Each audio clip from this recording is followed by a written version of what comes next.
चलो चलो देखो, पिछले क्लास में क्या ख़त्म किए थे और वही पढ़ाए थे। क्लियर हो गया ना सब? पूछे हैं, बताओ कितना तरह का ट्विंस होता है?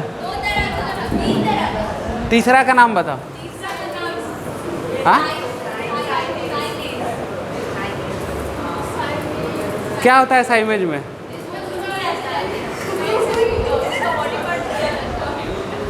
क्या बोले थे? एक जान, क्या बोले थे हम जी? बताओ।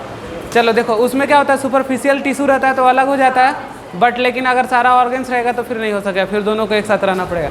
चलो आज का टॉपिक है पार्चुरेशन। क्या होता है पार्चुरेशन? का मतलब होता है चाइल्ड बर्थ। क्या होगा बाबू? Child birth. चलो लिखो, हेडिंग डालो जल्दी फटाफट।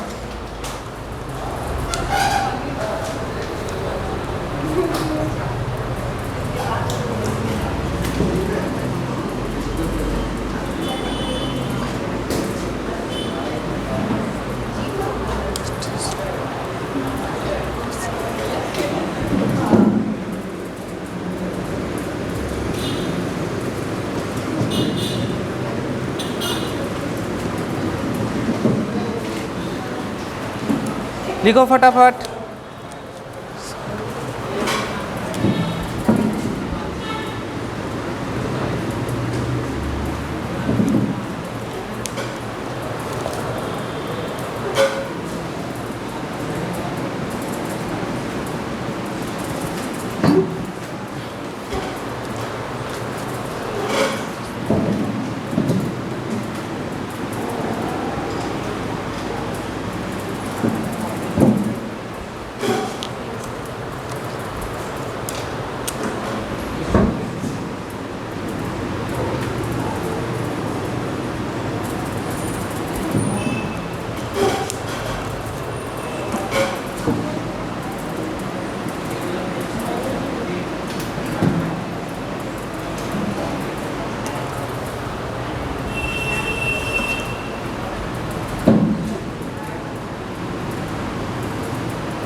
चलो हो गया, लिख लिए।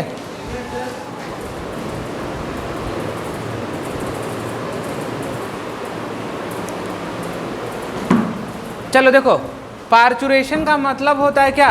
चाइल्ड बर्थ, यानी प्रोसेस होगा चाइल्ड बर्थ का, उसी प्रोसेस के बारे में हम लोग बात करेंगे। तो ये टॉपिक का नाम क्या? पार्चुरेशन। और इसी चाइल्ड बर्थ को हम लोग और बोलते हैं न्यूरो इंडोक्राइनल फेनोमेना। फेनोमेना का घटना। सुनो देखो, एक चीज़ को हम बताए थे क्या कि लोग बोलते हैं जनरली वर्ड में क्या? 9 मंथ। क्या होता है बाबू? 9 मंथ, यही ना बोले थे। और हम थ्योरेटिकल लेके चले तो कितना डे? यानी कि ये 270 डेज में भी हो सकता है, ठीक है, ये 250 डेज में भी हो सकता है। क्या ये एग्जैक्ट तो नहीं है कि 266 दिन पे ही बच्चा जन्म लेगा, या तो घट भी सकता है, बढ़ भी सकता है, प्लस मोर भी हो सकता है, 270 डेज से ज़्यादा भी एक्सीड कर सकता है। तो 266 दिन जनरली लेके चलते हैं, 9 मंथ का बात करते हैं तो 266 दिन भी हो सकता है, 270 भी, और 270 से प्लस मोर हो सकता है, या फिर 250 डे पे भी हो सकता है। लेकिन ये तो हम एक थ्योरेटिकल भाषा से बता रहे हैं कि मतलब इस समय पे बच्चे का जन्म होता है।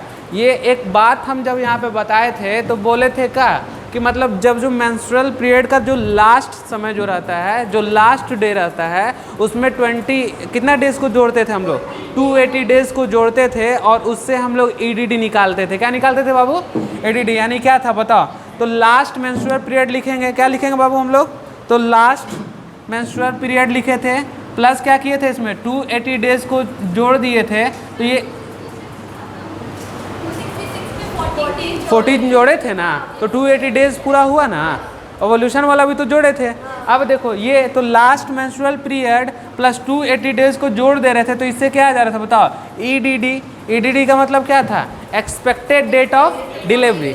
तो ये तो एक हम थ्योरेटिकल भाषा से बोल रहे हैं कि ऐसे हम निकालते हैं तो बच्चा का जन्म होता है, पर होता क्या है, यहाँ तो न्यूरो एंडोक्राइनल फिनोमेना का बात हो रहा है। यानी न्यूरो से समझ रहे हो, ब्रेन के पास स्टूमुलस, स्टूमुलाई मतलब स्टूमुलेट कर रहा, ब्रेन के पास पहुँच रहा, यानी बच्चा को डेवलप मतलब कि जन्म लेने के लिए सबसे पहला क्वेश्चन मेरे पास आता है कि आखिर बच्चा कब पैदा होता है, कब बच्चा पैदा होता है। देखो तो दो फैक्टर्स हैं, तो देखो फैक्टर्स में अगर हम बात करें तो देखो सबसे पहले हम बताए थे कि 12 वीक में प्लासेंटा क्या होता है बताओ, बन जाता है, प्लासेंटा बन जाता है और 3 महीना लगभग फर्स्ट ट्राइमेस्टर बोलते हैं 12 वीक को, और उस समय मेजर ऑर्गन सब डेवलप होने लगते हैं। लेकिन क्या वो प्लासेंटा से क्या फिटस बाहर तो नहीं ना आया, तो देखो तो placenta plus well fetus develop, मतलब पूरा तरीका से फिटस डेवलप हो जाएगा, और वो जब फिटस डेवलप हो जाएगा तो प्लासेंटा प्लस फिटस डेवलप जो हो गया तो लगभग ये 9th मंथ का प्रोसेस चलता है। तो आखिर 9 महीना के बाद ऐसा क्या चीज़ होता है जिसके कारण से बच्चा पैदा होता है या बाहर आता है, कुछ ना कुछ तो मैकेनिज्म चलता होगा जिसके कारण से बच्चा बाहर आता होगा। तो देखो कंडीशन ये है कि placenta plus fully develop fetus ये दोनों क्या कराएगा कि वेल डेवलप हो जाएगा। तो डेवलप होने के बाद क्या होगा, न्यूरॉन के तरफ स्टिमुलस जाएगा, वहाँ से वो ऑक्सीटोसिन नाम का हार्मोन्स निकालेगा, और वो ऑक्सीटोसिन बोलेगा कि मतलब पार्चुरेशन का, तो इसमें मैकेनिज्म है। तो दैट्स प्रोसेस, मतलब क्या पार्चुरेशन में कुछ प्रोसेस होते हैं। फर्स्ट फेजेस को हम लोग बोलते हैं स्टेजेस ऑफ डायलेटेशन, ठीक है, सेकेंड फेज को बोलते हैं stages of expulsion, and third को बोलते हैं प्लासेंटल फेज। देखो तो ये फेज हुआ, तो इतना बात तो समझ गए, लेकिन हम इससे तो अंदाज़ा लगा लेते हैं कि बच्चे का जन्म हुआ। लेकिन और एक तरीका USG अल्ट्रासोनोग्राफी, जब बच्चा पूरी तरीक़ा से डेवलप हो जाता है तो उसका अल्ट्रासाउंड करके हम लोग देखते हैं, क्या करते हैं, अल्ट्रासाउंड करके देखते हैं कि आखिर बच्चा का डेवलप सही से हुआ है कि नहीं हुआ है 9 मंथ में। अगर वही तो अगर डेवलप नहीं हुआ है तो डॉक्टर बोलेगा कि अभी कुछ दिन आप रुक जाइए। तो अगर डेवलप नहीं हुआ तो कुछ उसको मेडिसिन देंगे, कुछ मल्टीविटामिन्स देंगे, जिसके कारण से उसका ग्रोथ होगा। तो देखो ग्रोथ होगा यानी कि 266 डेज का बात तो कर रहे हैं, लेकिन फुल तो हुआ नहीं है डेवलप, तो डॉक्टर उसको USG के बाद रोकता है कि अभी आपका डेवलप नहीं हुआ है, आप अभी रुक जाओ, कुछ मेडिसिन लो जिसके कारण से वो डेवलप होगा, तब फिर हम लोग क्या कराएंगे, सर्जरी करके या फिर जैसे भी करके बच्चे को निकाल लेंगे। तो वही तो घट बढ़ रहा, हो सकता है डिले भी हो सकता है पहले भी हो सकता है। तो अल्ट्रासोनोग्राफी भी तो एक बेस्ट प्रोसेस है ना, एक प्रोसेस है जिससे कि हम क्या कर सकते हैं, चाइल्ड को बर्थ करा सकते हैं, क्या देख के कि आखिर फुल डेवलप हुआ है कि नहीं। आखिर पूरा तरीका से डेवलप होगा तभी तो हम उस बच्चे का क्या कराएंगे, अनडेवलप को तो तुम कराओगे नहीं। तो ये चीज़ हम लोग USG से भी देखते हैं। चलो इतना चीज़ समझ में आया तुम लोग को। देखो चलो लिखो USG,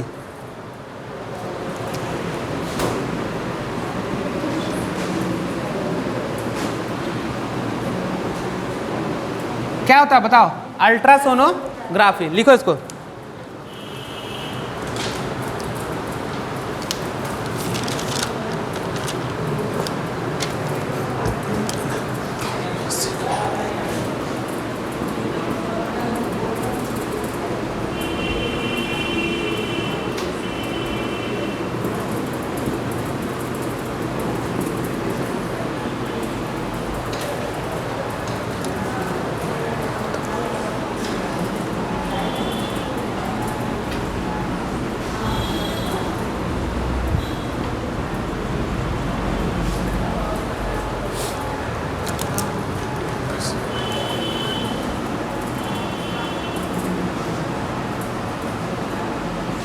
देखो ये क्या कर रहा है, ultrasonography, because USG give the information about the growth phase of the fetus. आखिर जो फिटस है उसमें क्या ग्रोथ है, यानी अच्छे तरीक़ा से डेवलप हुआ है कि नहीं हुआ है, उसके बारे में जानकारी कौन देता है? यूएसजी देता है। चलो लिखो इसको।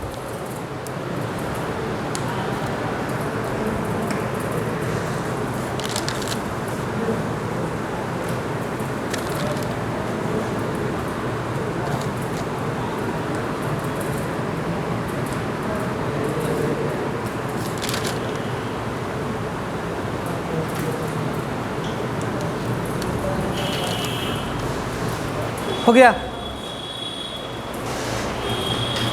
मिटा दे, ये समझ गए ना? चलो देखो, हम इसको मिटा रहे हैं, शुरू वाला खाली रहने दे रहे हैं, ठीक है ना? 1 बाय 1 सबको पढ़ाएंगे, तो हम ऊपर ये दोनों मिटा रहे हैं, यहाँ पे लिखना। हाँ, तुम लोग अभी मत लिखना, अब जब बताएंगे तब लिखना। अभी जनरल हम बता रहे हैं कंडीशन, फिर हम बताएंगे कि फेज 1 में क्या क्या होता है, ठीक है?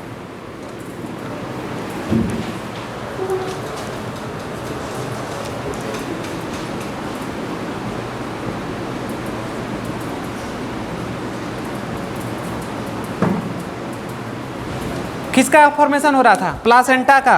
और क्या होगा बताओ? फुल्ली डेवलप,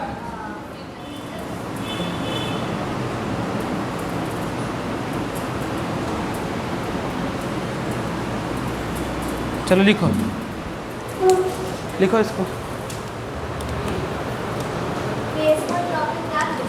नहीं नहीं, अभी टॉपिक नहीं डालना है, ये जनरल बात अभी चल रहा, इसका तो बात नहीं किए अभी हम।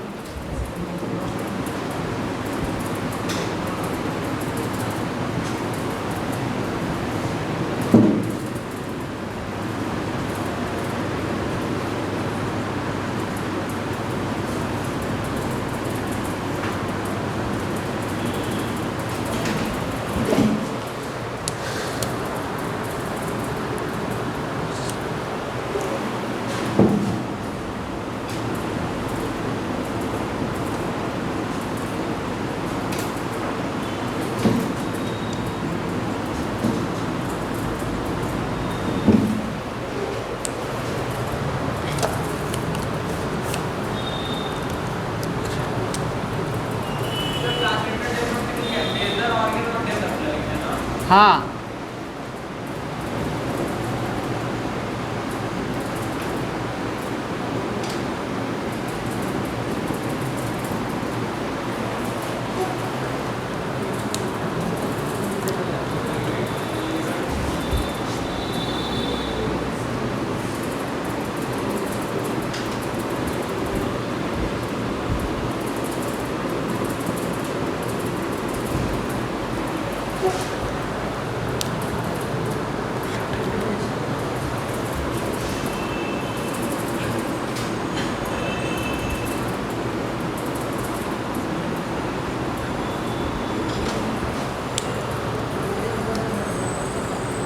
देखो समझ में, देख लो यहाँ पे, सुनो देखो क्या हुआ कि फॉर्मेशन ऑफ प्लासेंटा प्लस क्या, फुली डेवलप फीटस, जब ये हो जाएगा तो इनिशिएशन स्टार्ट करा देगा क्या, प्रोसेस ऑफ चाइल्ड बर्थ को। तो देखो कैसे होता है, तो यहाँ से क्या किया, क्रिएट क्या किया, जब ये पूरा तरीका से डेवलप हो गया तो क्रिएट क्या किया, न्यूरल स्टिमुलस, ब्रेन के पास सिग्नल डाला और स्टिमुलेट कर रहा है, तो कहाँ पहुँच गया, ब्रेन के पास, न्यूरॉन के पास, और वहाँ से क्या, मैटरनल प्यूटरी मतलब माँ का प्यूटरी ग्लैंड के पास, और वहाँ पे फुली डेवलप का साइन आएगा और किसको रिलीज कर देगा, ऑक्सीटोसिन को रिलीज कर देगा। चलो इतना लिखो पहले फटाफट।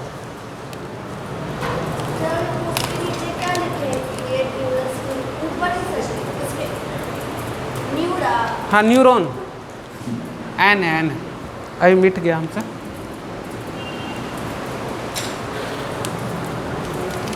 ऑक्सीजन का कमी हो रहा है जी तुमको।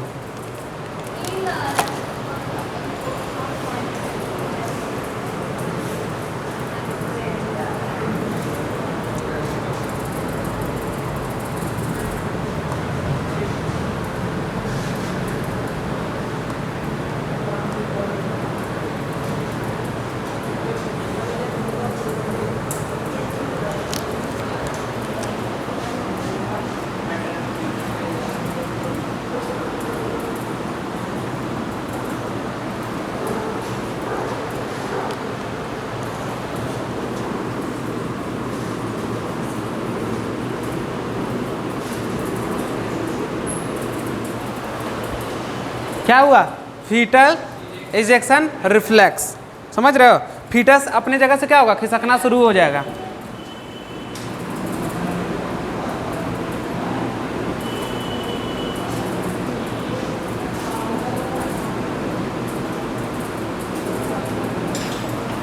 देखो यही होता है फीटल एजेक्शन रिफ्लेक्स।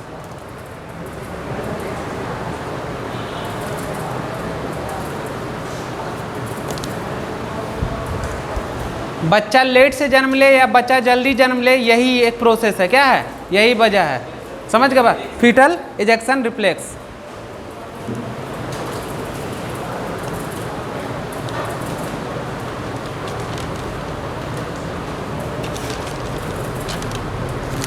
चलो सुनो एक बात, कि जैसे कि हम बोले ना कि क्या हुआ कि उसका अभी ग्रोथ नहीं हुआ था, तो डॉक्टर उसको दिया दवा, तो ग्रोथ हो गया। तो देखो क्या क्या होता है ना कि अब जैसे पता चला माँ को, उसको पता चलता है माँ को कि ईडीडी कंप्लीट हो चुका है। समझ रहे हो ना?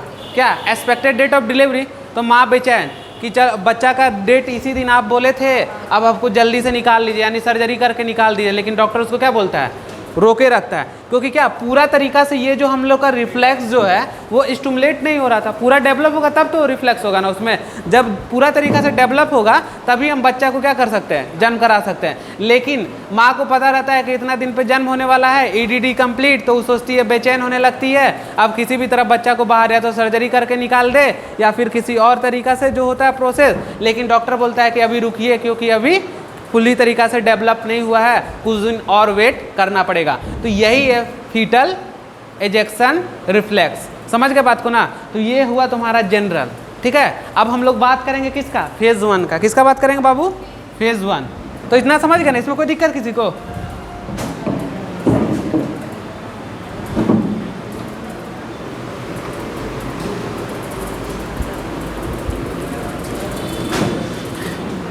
चलो देखो, ये फेज 1 स्टेज ऑफ डायलेटेशन है। क्या है? क्या होता है इसका मतलब थोड़ा समझो, थोड़ा समझाओ हमको भी। नहीं जानते हो?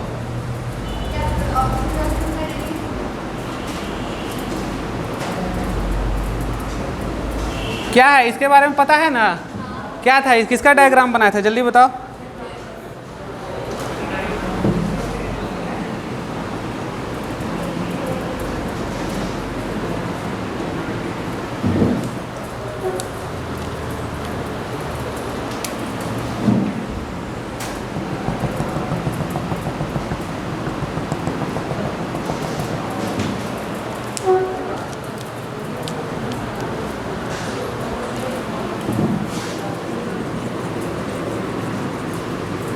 क्या प्रेजेंट रहता था बताओ?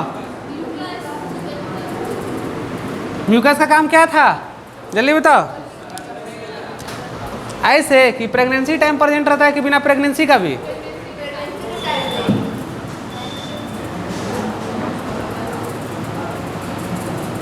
चलो बनाओ इसको जल्दी फटाफट।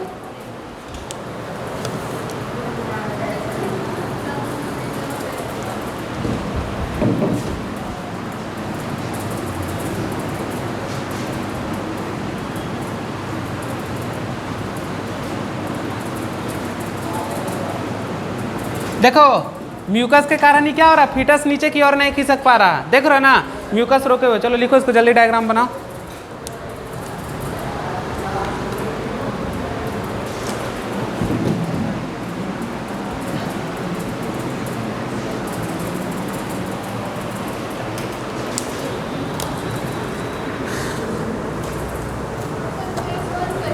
हाँ फेज 1 में ही लिखा रहा है। देखो फेज 1 डाल के लिखोगे सब।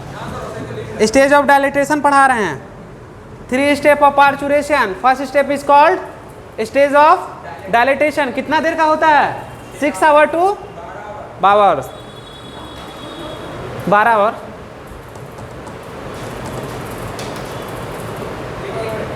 जल्दी फटाफट। सबसे स्ट्रॉन्गेस्ट स्पिंचर कौन होता है? कहाँ पे रहता है प्रेजेंट? सर्विक्स में ना। तो सर्विक्स सबसे स्ट्रॉन्गेस्ट स्पिंचर है।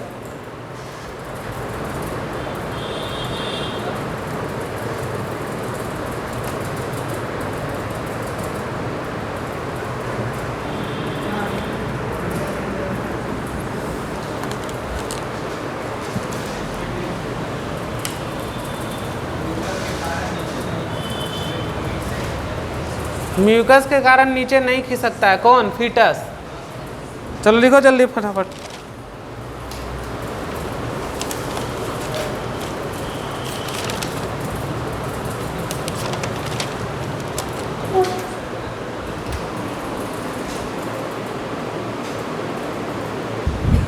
चलो देखो, हमारे बॉडी का मतलब जो बॉडी है फीमेल का, उसका सबसे स्ट्रॉन्गेस्ट स्पिंचर कौन होता है? सर्विक्स। सर्विक्स लिखेंगे, क्या होगा? तो लिखो स्ट्रॉन्गेस्ट स्पिंचर सर्विक्स।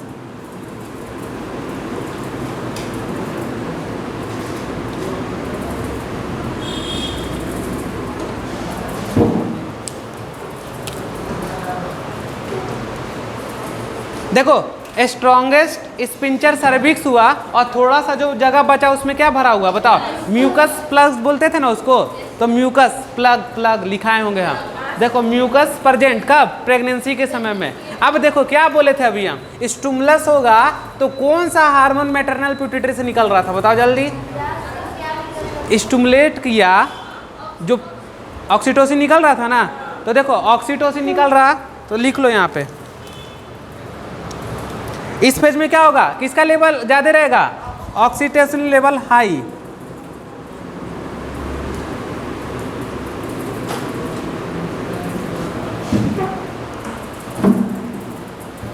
ऑक्सीटोसिन का लेवल हाई रहेगा।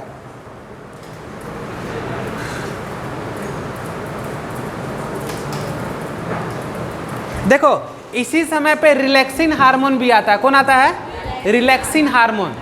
हाँ, सेम टाइम रिलैक्सिन हार्मोन।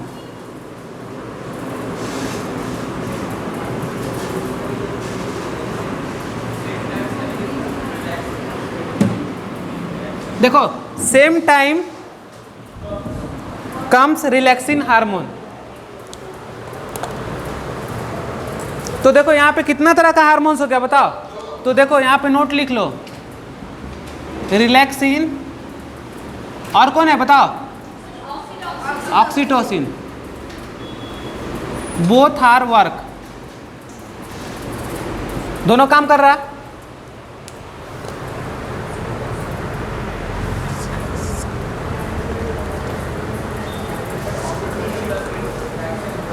देखो रिलैक्सिन हार्मोन जो है, देखो इस पे ऑक्सीटोसिन तो काम किया, सेम समय पे क्या आ गया? रिलैक्सिन डायलेटेशन करा रहा। तो रिलैक्सिन हार्मोन जो आया वो क्या कराता है? प्यूबिक सिम्फिसिस जो था उसके लिगामेंट को क्या करता है? डायलेट करता है। क्या करता है? डायलेट करेगा। अरे डायलेट करेगा तभी तो ना फैलेगा ये, तो डायलेट करेगा वो। तो किसको? प्यूबिक सिम्फिसिस यहाँ पे जोड़ के रखे हुए था, तो प्यूबिक सिम्फिसिस को कौन डायलेट करेगा? Relaxin hormone. डायलेट करेगा तो ढीला होगा तो जगह बनेगा। तो कौन कौन हार्मोन आया जल्दी बताओ? ऑक्सीटोसिन और रिलैक्सिन आ गया। तो दोनों एक साथ काम कर रहा। तो किस स्टेज में दोनों हार्मोन काम करता है? देखो तो जैसे क्या हुआ पहले बताओ कि सबसे पहले क्या हुआ? स्ट्रॉन्गेस्ट स्पिंचर कौन है जल्दी बताओ? सर्विक्स। उसके बाद कौन आया? ऑक्सीटोसिन। उसके बाद कौन आया? रिलैक्सिन। क्या किया? डायलेट किया। किसको? प्यूबिक सिम्फिसिस के लिगामेंट को। तो सर्विक्स क्या हो गया? सर्विक्स डायलेट हो गया। जब प्यूबिक सिम्फिसिस के लिगामेंट को रिलैक्सिन डायलेट करेगा तो क्या करेगा बताओ? सर्विक्स क्या होगा? डायलेट हो जाएगा। और सर्विक्स डायलेट हो जाएगा तो क्या होगा? यहाँ से म्यूकस निकलेगा कि नहीं निकलेगा? म्यूकस निकलेगा ना। अब बताओ देखो क्या क्या क्या है रिलैक्सिन। यहाँ पे लिखा दो फ्लो चार्ट में क्या, देखो। हाँ इसको नोट कर लो। देखो अब इसके आगे प्रोसेस ऊपर ले जा रहे हैं। देखो रिलैक्सिन क्या किया? रिलैक्सिन डायलेट किसको बता जल्दी से? प्यूबिक सिम्फिसिस लिगामेंट को।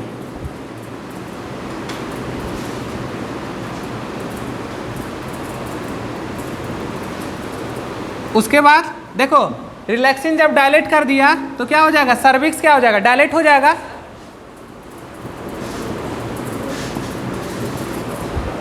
देखो सर्विक्स भी डायलेट हो गया, लिखो इसको। तो म्यूकस क्या होगा? Mucus out. क्या हो गया बाबू? Mucus out.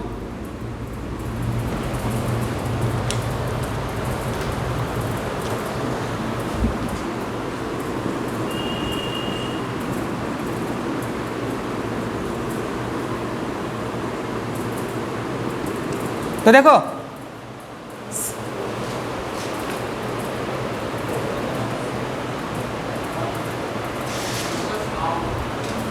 म्यूकस आउट होगा तो फ्लूइड डिस्चार्ज किसके थ्रू, जब यहाँ पे ये हट जाएगा तो वेजाइना के थ्रू लिक्विड निकलेगा ना।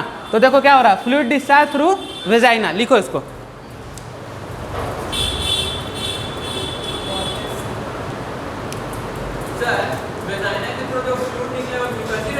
हाँ वही फ्लूइड निकल जाएगा। तो देखो उस समय पे फीमेल, जब ऐसा कंडीशन फीमेल के पास आता है तो फीमेल महसूस करने लगती है कि मेरा ईडीडी कंप्लीट हो चुका है, अब मतलब पार्चुरेशन का प्रक्रिया स्टार्ट हो चुका है। Start the parturition period.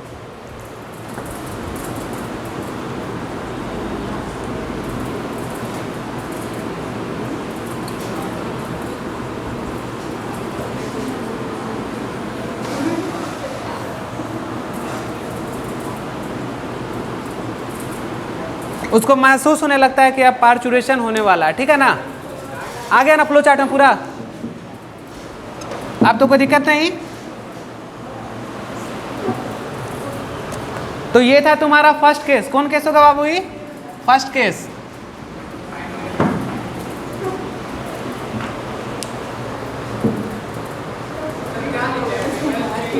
Female feel start the parturition period. Female महसूस करने लगती है कि मेरा पार्चुरेशन पीरियड स्टार्ट हो चुका है। देखो क्या हुआ, पहले बताया थे ऑक्सीटोसिन काम किया था, ऑक्सीटोसिन इसके ऊपर काम किया तो कॉन्ट्रैक्ट किया, कॉन्ट्रैक्ट करने के बाद क्या है, सेम समय पे क्या आ गया तुम्हारा रिलैक्सिन्स। रिलैक्सिन क्या किया, relaxin dilate the pubic symphysis ligament को डायलेट किया। डायलेट करने से क्या हुआ, सर्विक्स डायलेट हो गया। सर्विक्स डायलेट हो गया तो यहाँ से म्यूकस आउट हो गया, और म्यूकस आउट हो गया तो वहाँ से फ्लूइड डिस्चार्ज बाहर हो गया। किसके थ्रू, वेजाइना के थ्रू बाहर हो गया। जब ये प्रोसेस चलता है तो फीमेल फील करने लगती है कि पार्चुरेशन का पीरियड स्टार्ट हो चुका है। तो ये था तुम्हारा पहला केस। अब इसमें हम लोग लिखेंगे क्या, सेकेंड केस।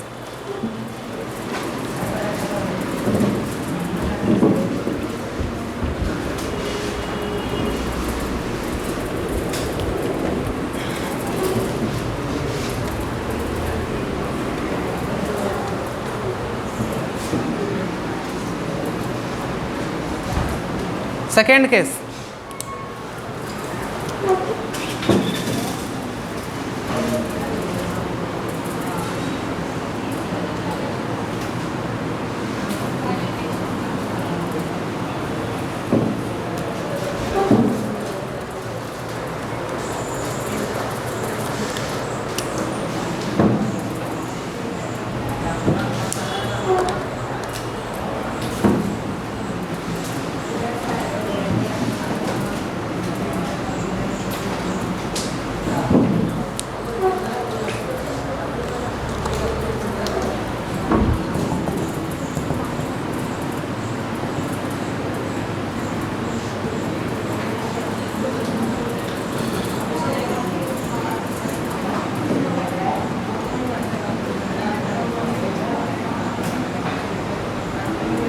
फटाफट।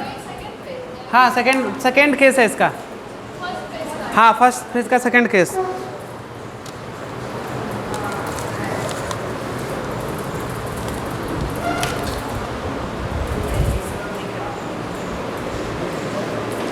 चलो देखो सुनो क्या हो गया, अब ऑक्सीटोसिन क्या करने लगा बताओ जल्दी बाबू, वर्क स्टार्ट कर दिया। तो ऑक्सीटोसिन किस पे कॉन्ट्रैक्ट करता है बताओ, यूट्रस के किस पार्ट पे, मायोमेटेरिया, स्मूथ मसल्स पे। क्या होगा, 2 मिनट सोचो जल्दी से तुम लोग। अब देखो क्या होगा यहाँ पे, जल्दी देखो। देखो क्या होगा ना कि ऑक्सीटोसिन वर्क करेगा, और वर्क करेगा तो 1-2 बार कॉन्ट्रैक्शन होगा, विग्रस कॉन्ट्रैक्शन होगा। किस पे, यूट्रस के मायोमेटेरियम पे। और जैसे मायोमेटेरियम पे कॉन्ट्रैक्शन होगा तो यहाँ पे एक फ्लूइड पढ़ाए थे, this fluid is called amniotic fluid. और यहाँ से रप्चर करके क्या हो जाएगा, ये फ्लूइड बाहर आने लगेगा। क्या हो जाएगा, फ्लूइड बाहर आने लगेगा। तो लिखो विग्रस कॉन्ट्रैक्शन।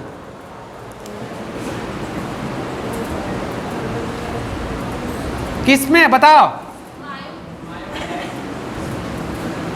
क्या हो जाएगा, रप्चर। क्या रप्चर हो रहा है जल्दी बताओ, यहाँ पे रप्चर कौन हो जाएगा, एमनियोन रप्चर हो जाएगा।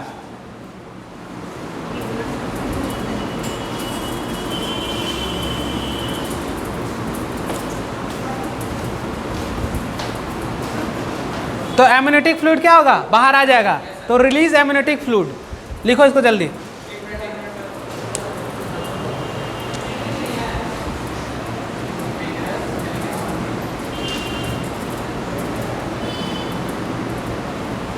ऑक्सीटोसिन विग्रस कॉन्ट्रैक्शन, मायोमेटेरियम, मायोमेटेरियम क्या, रप्चर एमनियन और रिलीज एमनियोटिक फ्लूइड।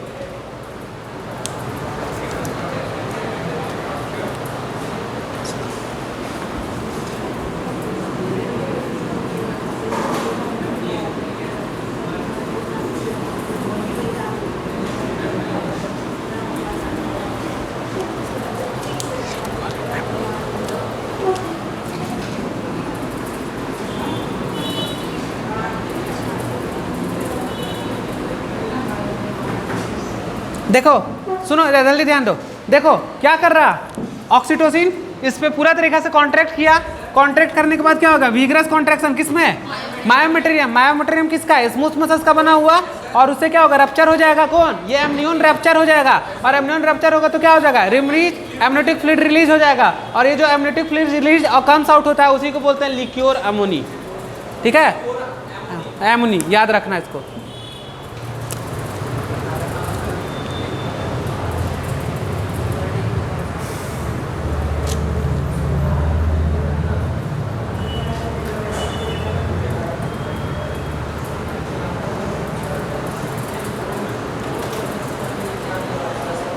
हो गया। सेकेंड फेज में क्या निकाल दिए, एमनियोटिक फ्लूइड को निकाल दिया। फर्स्ट केस में क्या निकल गया था, म्यूकस निकल गया था, याद रहेगा ना सारा चीज। देखो तो जितना ज्यादा ऑक्सीटोसिन क्या करेगा, कॉन्ट्रैक्ट करेगा, उतना ज्यादा क्या होगा, जल्दी बताओ, नहीं नहीं और बताओ जल्दी, और क्या हो सकता है यहाँ पे, पेन नहीं होगा, पेन नहीं होगा, जल्दी बताओ। देखो जितना ज्यादा ऑक्सीटोसिन रिलीज होगा उतना ज्यादा कॉन्ट्रैक्शन होगा, उतना ज्यादा पेन होगा, उतना ज्यादा एग्रेसिवनेस होगा, किसके लिए, चाइल्ड बर्थ के लिए, समझ रहे हो। तो एग्रेसिवनेस बढ़ते चला जाएगा, किससे, इस ऑक्सीटोसिन के रिलीज से, समझ रहे हो बात को। तो ये सेकंड केस में होगा। तो देख ले पहला केस में म्यूकस को निकाले, और म्यूकस को निकालने के साथ साथ क्या हो गया, अब म्यूकस निकला और सेकंड केस में क्या निकल गया, ये जो एमनियोटिक फ्लूइड भरा हुआ था जिसे एमएनओ सिंथेसिस कर रहे थे, कैरियोटाइप बताए थे, जिसमें क्या क्रोमोजोमल एबनॉर्मलिटीज के बारे में हम बताए थे कि अगर किसी तरह का डिजीज होता है तो पता करते हैं, या फिर सेक्स डिटर्मिनेशन में यूज करते हैं, इसलिए ये बैन हो गया एमएनओ सिंथेसिस, क्योंकि इसे क्या करते हैं लोग, सेक्स का डिटर्मिनेशन करते हैं और बता देते हैं कि फिटस में लड़का है या लड़की है, जो अब क्या हो गया, बैन हो गया। क्लियर हो गया ये बात। तो सेकंड केस भी तुम्हारा खत्म। चलो लास्ट में एक लिखा देंगे सारा नोट्स तुम लोग को। तो देखो ये कितना देर का घटना घटा, अभी बताओ, स्टेज ऑफ डायलेटेशन कितना देर का घटना था, 6 घंटा से लेकर 12 घंटा तक के बीच का। चलो सेकंड केस क्या था, जल्दी बताओ। फेज, सेकंड फेज तुम लोग को लिखा है ना जी, चलो बताओ सेकंड फेज, फेज 2। अभी तुम फर्स्ट फेज में सेकंड केस पढ़े हैं, केस था वो, एक में म्यूकस निकला और एक में एमनियोटिक फ्लूइड निकला, ऑक्सीटोसिन कंट्रैक्शन किया, पेन हुआ, एग्रेसिवनेस पड़ा, समझ गए बात को। ये होगा फेज 2। हाँ, एक्सपल्सन, स्टेज ऑफ एक्सपल्सन कितना देर का,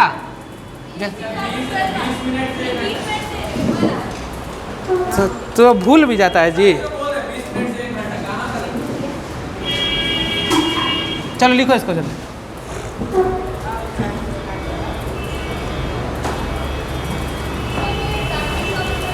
हाँ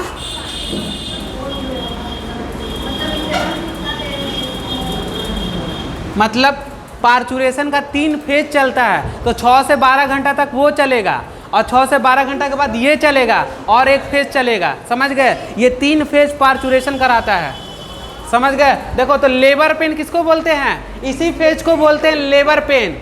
क्या बोलते हैं, लेबर पेन। जब मेडिकल कॉलेज में जाओगे जहाँ पे गायनी ऑप्स का डिपार्टमेंट रहता है, उस रूम को लेबर रूम बोलते हैं। क्या बोलते हैं, लेबर रूम। सबसे गंदा रूम वही रहता है, लेबर रूम। वहाँ पे जाओगे तो देखो इस फेज को क्या बोलेंगे, लेबर, क्या बोलेंगे, लेबर पेन। यानी कि क्या, सबसे ज़्यादा पेन यही होता है। लेबर मजदूर वाला मत समझो, लेबर पेन है यहाँ पे, ठीक है ना। तो लिखो लेबर पेन क्यों होता है, अब दिखाते हैं तुम लोग को डायग्राम से।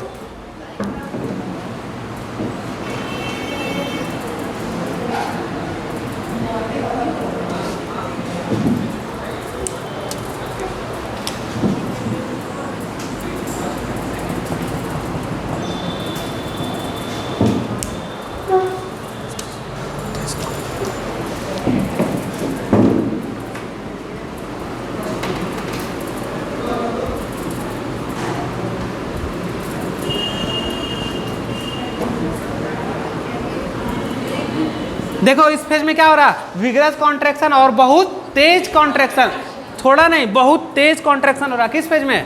लेबर पेन का मतलब समझ रहे हो ना, कॉन्ट्रैक्शन ज्यादा होगा तभी तो पेन होगा। तो देखो इसमें क्या हो रहा है, लिखो जल्दी से फटाफट। अब देखो ये जो फीटस है अभी नीचे की तरफ आने लगा, कहाँ आने लगा? नीचे की तरफ, यानी अब निकल रहा। देखो जल्दी फटाफट।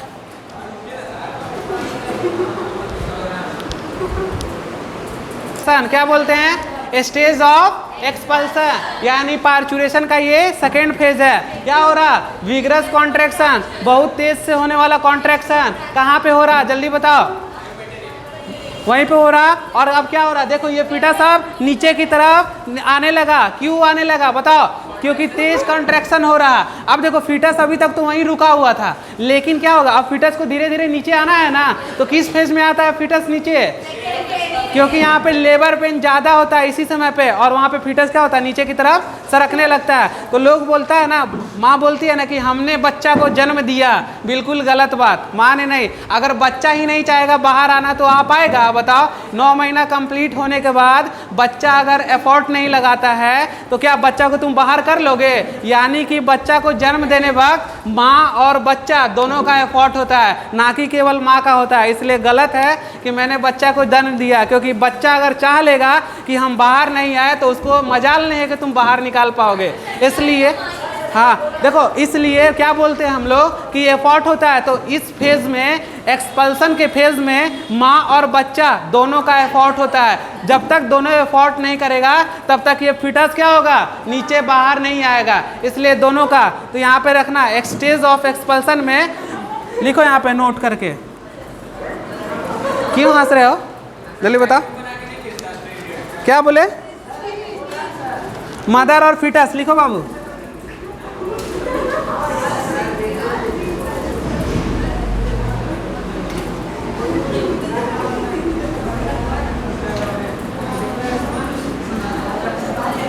लिखो, मदर और फीटस दोनों मेहनत करता है। तो इसी को बोलते हैं, इसी स्टेज को हम लोग क्या बोलते हैं? इसी स्टेज को बोलते हैं कंबाइन एफर्ट। क्या बोलते हैं बाबू?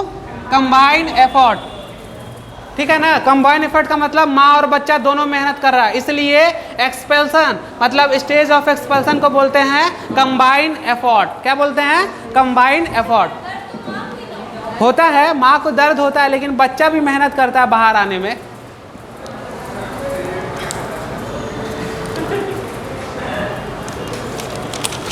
समझ में आ गया जी? चलो लिख लो, लिख लो, लिख लो, लिख लो। अब आ जाओ बाबू, लास्ट फेज कौन है? फेज थर्ड कौन है बताओ? Placental phase. कितना देर का? After birth. क्या? बर्थ होने के बाद। और क्या? डेसिडुआ बताए थे ना वहाँ पे एक स्ट्रक्चर ऐसे करके, पेरिफेरल वाला डेसिडुआ सब। तो सुनो क्या होता है ना कि अब कॉन्ट्रैक्शन धीरे धीरे धीरे धीरे क्या होगा, कम हो जाएगा। और कम होने के बाद जितना भी बचा रहेगा यूट्रस के अंदर, जो भी चीज़ बचा रहेगा वो धीरे धीरे क्या होगा, बाहर निकल जाएगा। क्या निकल जाएगा? बाहर निकल जाएगा। तो इस फेज में क्या होता है, जितना भी वेस्टेज है वो बाहर निकल जाएगा। क्या होगा? बाहर निकल जाएगा। यानी प्लासेंटा निकल जाएगा, जो बचा खुचा होगा, इंडोमेटेरियम का कुछ बचा खुचा हुआ पार्ट होगा, कुछ लिक्विड पार्ट होगा, सब क्या होगा, बाहर निकल जाएगा। कब? आफ्टर बर्थ के बाद। ठीक है, क्लियर हो गया? तो हम लोग याद करें क्या, फेज 1 में कौन बाहर हुआ था? याद रहेगा। फेज 2 में कौन बाहर हुआ? फीटस यानी बच्चा बाहर। और फेज 3 में कौन बाहर हो रहा? Placenta damage endometrium decidua. Clear? तो ये था हम लोग का क्या, पार्चुरेशन। ये पूरा तरीका से पार्चुरेशन खत्म हो गया। हम लोग स्टेजेस पढ़े कि कितने स्टेज होते हैं पार्चुरेशन में, यानी जन्म देने के समय में 3 स्टेज होते हैं। फर्स्ट फेज इज कॉल्ड क्या? फर्स्ट फेज को क्या बोलते हैं? हाँ, stage of dilatation. Second phase को क्या बोलते हैं? Stage of expulsion. और थर्ड फेज को क्या बोलते हैं? क्या बोलते हैं? Placental phase. तो क्लियर हो गया है तुम लोग का? चलो कॉपी रिवाइज करो जल्दी से, 2 मिनट, एक टॉपिक और पढ़ाएंगे, खत्म। चलो बाबू, नेक्स्ट टॉपिक लैक्टेशन। और लैक्टेशन का मतलब मिल्क का सिक्रीशन। देखो ये सब चीज़ तुम लोग पहले पढ़ चुके हो, फिर से रिवाइज कराते हैं। एल्वियोली एल्वियोली से क्या, मेमोरी ट्यूब्यूस से कहाँ, मेमोरी डक्ट, और मेमोरी डक्ट से कहाँ, एम्प्यूला से कहाँ, और लैक्टिफेरस डक्ट से कहाँ, निपल, और क्या हो गया, इजेक्ट, बाहर हो गया। बट देखो यहाँ पे क्या कर रहा कि फॉर्मेशन ऑफ मिल्क कौन करा रहा, प्रोलैक्टिन्स हार्मोन्स है, क्या करा रहा, फॉर्मेशन मिल्क करा रहा, यानी प्रोलैक्टिन क्या, तो एंटीरियर लोब ऑफ पिट्यूटरी। अगर ये नहीं समझ में आ रहा तो घबराने का बात नहीं है, जब हम पढ़ाएंगे न्यूरो इंडोक्राइन सिस्टम्स तो वहाँ पे तुम लोग को पिट्यूटरी ग्लैंड समझ में अच्छे से आएगा, ठीक है ना। बट अब याद रखो कि एंटीरियर लोब ऑफ क्या, पिट्यूटरी, और कितना दिन के बाद, प्रेगनेंसी के 8 मंथ के बाद, यानी कि 9वां मंथ में कंप्लीट हो रहा, 8 मंथ के बाद क्या होगा, एक्टिव हो जाएगा कौन, ये प्रोलैक्टिन एक्टिव हो जाएगा, और क्या करेगा, एल्वियोली पे यही प्रोटीन क्या, प्रोलैक्टिन किस पे एक्ट कर रहा, और क्या कर रहा है, एल्वियोली पे एक्ट करके मिल्क का फॉर्मेशन कर रहा। अब बताओ ये भी एक न्यूरो इंडोक्राइन मैकेनिज्म है, यानी न्यूरो इंडोक्राइन क्या है बताओ, फिनोमिना है। एक बात बताए थे ना कि माँ अपने बच्चे को देखती है तो इससे न्यूरल स्टिमुलेस होता है, जो उसके अंदर मिल्क बना हुआ रहता है उसको इसी के रास्ते क्या करा देते हैं, इजेक्ट करा देते हैं। यानी कैसा फिनोमिना हो रहा बताओ, न्यूरो इंडोक्राइन मैकेनिज्म हो रहा। देखो तो यहाँ पे क्या निकल रहा, ऑक्सीटोसिन नाम का हार्मोन है, क्या बाबू, ऑक्सीटोसिन। ये निकलता कहाँ पे, लिखो पहले ऑक्सीटोसिन। ऑक्सीटोसिन सबसे पहला बात इमोशन से जुड़ा हुआ है, किससे जुड़ा बाबू, इमोशन से। तभी तो माँ अपने बच्चे को देखती है, इमोशंस होता है, इमोशन होता है तो न्यूरल मैकेनिज्म चलता है, स्टिमुलेस होता है, और स्टिमुलेट होने के बाद क्या होता है, मिल्क को बाहर निकालते हैं। तो ऑक्सीटोसिन लिखो इसको।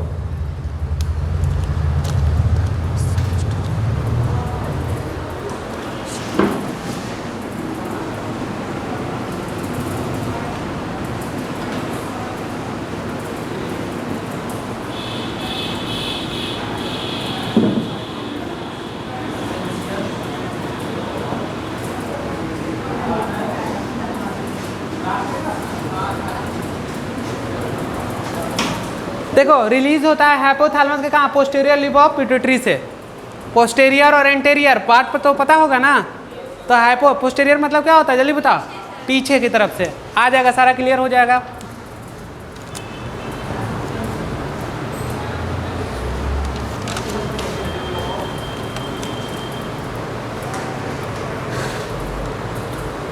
चलो हो गया, इसमें आपको ज़्यादा समझाना नहीं है, ये सब पढ़ चुके हो तुम लोग सब। चलो देखो अब लिखेंगे आर्टिफिशियल ओटी ऑक्सीटोसिन। देखो आर्टिफिशियल ऑक्सीटोसिन,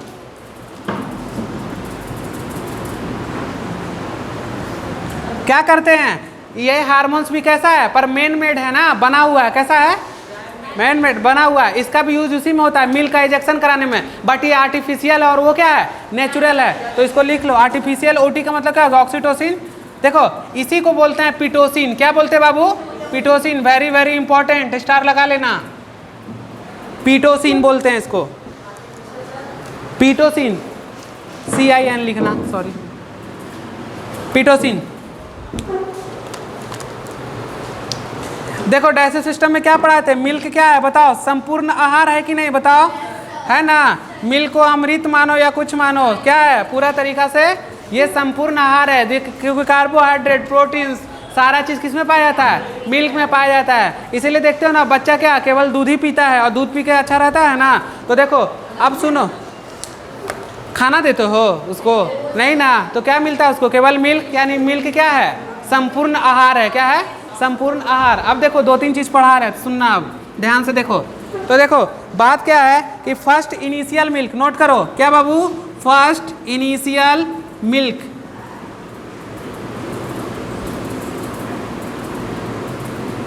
क्या समझ रहे हो फर्स्ट इनिशियल मिल्क का मतलब, जल्दी बताओ। इसमें कोलेस्ट्रॉल रहता है, क्या रहता है,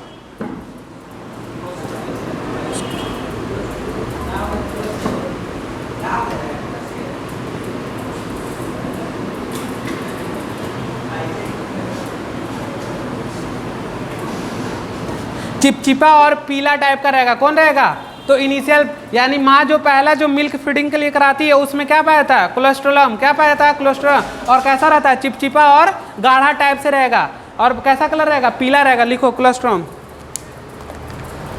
इसी में पाया जाता है IgA, ये इसको बोलते हैं एंटीबॉडी, क्या बोलते हैं बाबू? एंटीबॉडी। हाँ हाँ, IgA।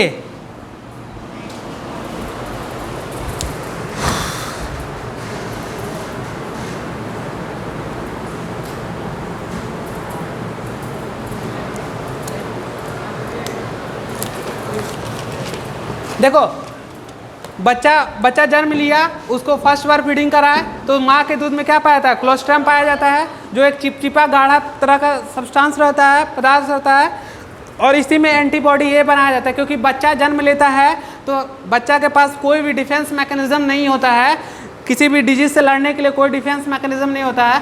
4 से 6 मंथ का होता है तो धीरे धीरे क्या होता है? डिफेंस मैकेनिज्म उसमें डेवलप होता है। लेकिन 4 से 6 महीना बचने के लिए इसी माँ के मिल्क में पाया जाता है IgA, इम्यूनोग्लोबिन A, और ये काम किसका करता है? एंटीबॉडी का। और किसका काम करेगा? डिफेंस का। किसका काम करेगा बाबू? डिफेंस। किससे डिफेंस कराएगा? तो डिफेंस डिजीज से। किससे बाबू? डिजीज से। इसलिए माँ का दूध बेहद जरूरी है। किसके लिए? बच्चे के लिए।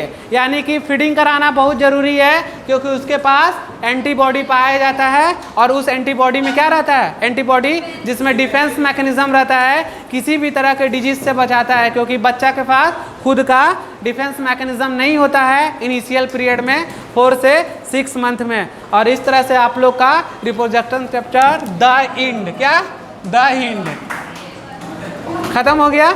और अब तुम लोग का स्टार्ट करेंगे नेक्स्ट क्लास में। हम लोग मिलेंगे मॉलिक्यूलर बायोलॉजी के साथ, चैप्टर नंबर 6 क्लास 12। ठीक है, मिलते हैं नेक्स्ट क्लास में।